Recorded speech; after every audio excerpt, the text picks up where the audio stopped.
What kind of person mocks a hero who saved their life? The community center was a cramped, humid box of a room, smelling faintly of mildew and coffee. Rain battered the windows, a relentless drumbeat that matched the rising tension inside. Karen loomed at the front, her voice cutting through the air like a dull blade, sharp enough to wound but clumsy in its delivery. "Music saves no one," she declared, her chins quivering as she jabbed a finger toward Eli, the quiet guitarist sitting in the corner. His weathered hands rested on his old acoustic, strings worn from years of playing for anyone who'd listen. The crowd, maybe a dozen locals gathered for the town's emergency relief meeting, shifted uncomfortably. Karen's words weren't just an opinion. They were a challenge. A gauntlet thrown at the feet of a man who'd spent his life proving her wrong. Eli didn't flinch. His eyes, deep-set and tired, stayed fixed on the floor. He'd heard worse than Karen's rants over the years, bar fights, hecklers, even a knife pulled once during a late-night gig. But this wasn't a smoky bar. This was Port Haven, a coastal town still scarred from Hurricane Katrina's wrath a decade ago. The meeting was about raising funds for the next storm, one brewing just offshore, and Eli had offered to play a free concert to help. Karen, self-appointed queen of the community board, had other ideas. "We need real solutions, not some washed-up strummer pretending he's a savior." She spat, her voice dripping with disdain. The room held its breath. A young woman named Lila, barely 20, clutched a stack of flyers, her knuckles white. She'd seen Eli play at the pier, his music pulling her through nights when the world felt too heavy. Now, she looked ready to speak but hesitated, her courage faltering under Karen's glare. Karen's tirade wasn't new. She'd built a reputation in Port Haven for bulldozing anyone who dared disagree. Store clerks, neighbors, even the mayor shouted them all into submission. But Eli was different. He wasn't loud or confrontational. He was steady, like the tide. And yet, something about him seemed to unravel Karen. Maybe it was his quiet defiance, the way he didn't rise to her bait. Or maybe it was something deeper, something she couldn't name. The truth was, Karen didn't remember Eli, but he remembered her. 10 years ago, in the chaos of Katrina, he'd pulled her from a flooded street, her screams lost in the howling wind. He'd carried her to safety, her weight straining his back, her insults biting even then. He hadn't told a soul, not out of humility, but because he didn't think it mattered. To him, saving someone was just what you did. Lila finally found her voice. "Karen, that's not fair," she said, stepping forward. Her voice trembled, but her eyes were fierce. "Eli's music brings people together. There's hope. You can't just..." Karen cut her off with a laugh, cold and sharp. "Hope? Sweetie, hope doesn't pay for sandbags or fix roofs. You think strumming a guitar will stop a hurricane?" The crowd murmured, some nodding reluctantly. Karen had a point, didn't she? Practicality mattered in a crisis. But Lila wasn't backing down. "It's not just music," she said. "It's what it does for people. Eli's concerts raised thousands last year. What have you done besides yell?" The room went silent, the air thick with anticipation. Karen's face reddened, her lips curling into a sneer. "You little brat," she hissed. "You think you know better than me? I've been keeping this town together while people like him play pretend." Eli raised his head, his voice calm but firm. Karen, I'm not here to fight. I'm here to help. His words were simple, but they carried weight, like a stone dropped into still water. Karen faltered for a split second, then doubled down. Help. You're a nobody. Eli. A drifter with a guitar. You think you're some kind of hero. The word hung in the air, hero. It was a twist no one saw coming. Least of all Karen. Lila's eyes widened, catching something in Eli's expression. A flicker of memory. She'd heard whispers about him. Stories from the older folks about a man who'd braved the floodwaters during Katrina, saving lives while the world fell apart. Could it be? She glanced at Eli, searching his face for confirmation. But he only looked away, his fingers tightening around his guitar. The meeting spiraled into chaos. Karen's voice grew louder, her accusations wilder. But the crowd was no longer with her. Whispers spread, questions about Eli's past bubbling up. An older man, Mr. Tate, who'd been quiet until now, stood up. Karen. Enough, he said, his voice gravelly but commanding. You don't know what you're talking about. Karen spun on him, ready to unleash another tirade. But Mr. Tate held up a hand. I was there in 2005. I saw what Eli did. You should be thanking him, not tearing him down. The room froze. Karen's mouth opened, then closed, her confidence cracking like thin ice. Lila seized the moment, her voice steady now.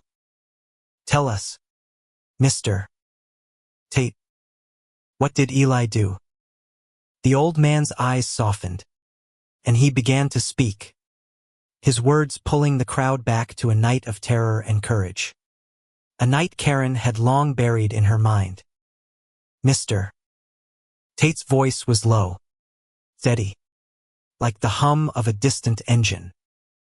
Katrina hit us hard.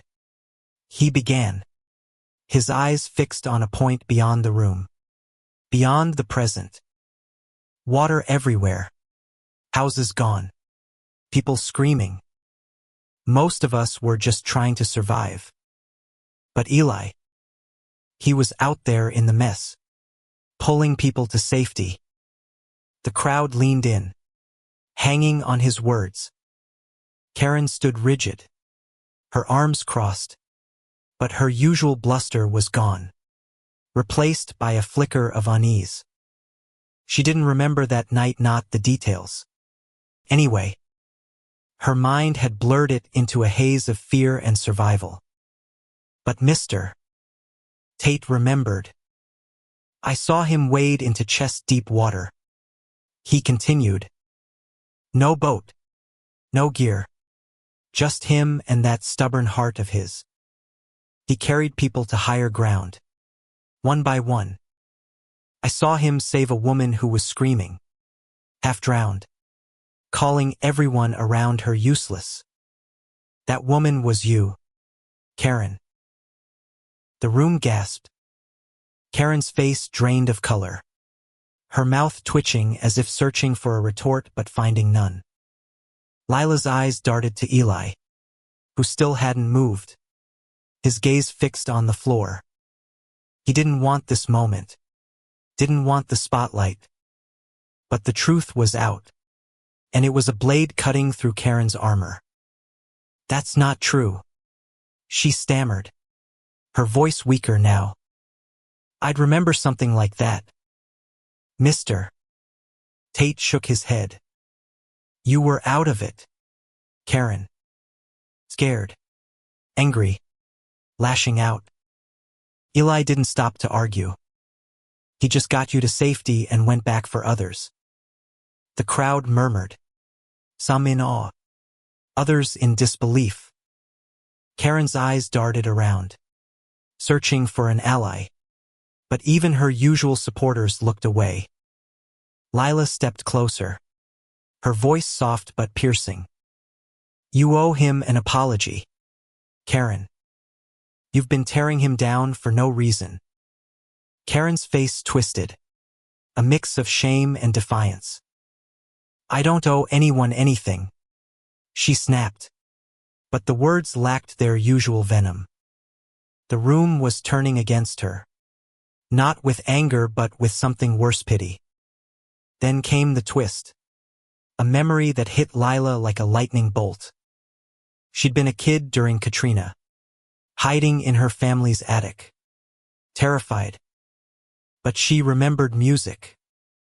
Faint, carried on the wind. A guitar playing somewhere in the chaos. It had calmed her, given her something to hold onto when the world was falling apart. Eli, she said, her voice breaking. Were you playing music that night? In the storm? Eli hesitated, then nodded. Kept me sane, he said quietly. Thought it might help others, too. The revelation landed like a bomb. Karen's hands trembled, her bravado crumbling. She'd mocked music as useless, but it had been Eli's guitar, his quiet defiance, that had anchored people in the darkest hours of Katrina. The crowd's mood shifted, a tide of respect swelling for the man they'd overlooked for so long. Karen tried to rally, her voice rising. This doesn't change anything. He's still just a musician, not a hero. But her words sounded hollow, desperate. Mr. Tate shook his head. You're wrong, Karen. And deep down, you know it. The confrontation was reaching its peak, the air electric with tension. Karen's eyes locked onto Eli's, and for the first time, she saw something in him, something she couldn't bully or dismiss. It wasn't just strength. It was goodness, the kind she'd spent years running from. Eli finally stood, his guitar in hand. I don't need to be a hero, he said, his voice steady. I just want to help. If you don't want my music, Karen, I'll leave. But I'm not the one who's got to live with your anger. The words weren't cruel, but they cut deep. Karen flinched, her hands clenching into fists. The crowd watched, waiting for her to explode, to double down like she always did. But something in Eli's calm resolve broke her momentum. She opened her mouth, then closed it, her shoulders slumping. For the first time, Karen had no comeback. The room felt smaller, the rain outside louder, as if the storm itself was bearing witness to her defeat. Karen stood alone in the center of the room, her presence shrinking as the weight of the truth pressed down on her. The crowd's eyes were no longer on her with fear or deference. They were on Eli, the man who'd faced a hurricane and asked for nothing in return. Karen's world, built on control and intimidation, was unraveling. She tried to speak, her voice a hoarse whisper. I didn't know, she said, the words barely audible. But it wasn't enough. Lila stepped forward, her anger softened by compassion. You didn't want to know, she said. You've spent years tearing people down, Karen. Maybe it's time to stop. The words weren't meant to wound, but they did, slicing through the last of Karen's defenses. The meeting dissolved into murmurs, people turning to Eli with questions, gratitude, and apologies for staying silent. Karen slipped toward the back, her usual swagger gone. She didn't leave, though. She stood by the door, watching as Eli picked up his guitar and began to play, a soft melody that filled the room like a bomb. It wasn't loud or showy, Just a simple tune that seemed to carry the weight of his heart. The crowd listened, some with tears in their eyes, others nodding as if remembering something long forgotten. Karen's hands shook as she gripped the doorframe. Memories of that night in Katrina flooding backwater up to her waist. Her screams, and a stranger's arms pulling her to safety. She'd been too scared, too angry, to register his face. Now, it was undeniable. The next day, the town buzzed with the story. Karen's outburst had spread, but so had Eli's truth. The local paper ran a piece, not about Karen's shame, but about Eli's quiet heroism and the concert he'd planned to fund storm relief. People showed up in droves, more than the pier could hold. Eli played, his music weaving through the crowd, binding them together. Lila stood at the edge, her flyers now replaced with donation jars overflowing with bills. Karen didn't come. She was at home, staring at a photo from Katrina, blurry shot of a man wading through floodwaters. A woman in his arms. She'd kept it all these years, not knowing why. Now, she did. Weeks later, Karen faced consequences. The community board, tired of her bullying, voted her out. It wasn't vengeance. It was justice. A quiet agreement that Port Haven deserved better. Karen didn't fight it. She packed her things and left the boardroom, her head low. But the story didn't end there. One evening, Lila found a letter slipped under the community center's door. It was from Karen, addressed to Eli. I was wrong. It read, I didn't remember, but I do now. Your music saved me before I even knew it. I'm sorry. No one saw Karen after that. Some said she'd moved away. Others that she was trying to change. But no one knew for sure. Eli never spoke of the letter, but he kept playing. His concerts became a cornerstone of Port Haven. A reminder that kindness and courage could outlast any storm. Lila took over the community board, her voice growing stronger with each meeting. The town rebuilt, not just its homes but its spirit, carried by the music Karen had once mocked. And in the quiet moments, when the wind howled and the rain fell, people remembered Eli's song from that night in Katrina, melody that had held them together when the world tried to tear them apart. It wasn't just music. It was a lifeline, proof that even in the darkest moments, something beautiful could endure.